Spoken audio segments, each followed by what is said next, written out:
Alright, so this spindle's bad. I know what y'all gonna holler, just change the bearings. I'm glad you like to work for free, because I don't. Spindle, pop it out, pop it in, you're done. Send it down the road, $75.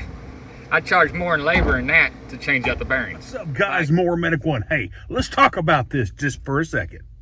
Little AYP spindles aren't the best quality anyway, and if you get a little bit of slop in a bearing and that housing is wallered out a little bit and you put brand new bearings in there, it ain't gonna work. The bearings won't live. There's no preload.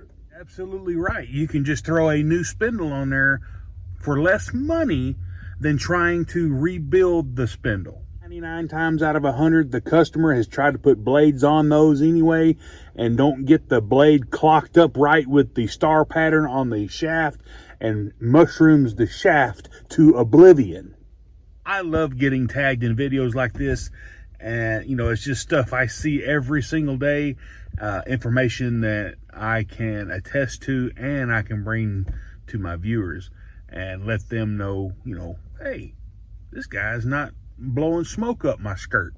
Guys, it goes, you know, any manufacturer that has those inexpensive, cheap spindle housings that are made of pot metal, it's just go ahead and swap them out. It's the same, you know, just like this gentleman said, hey, 75 bucks, wham, bam, thank you, ma'am.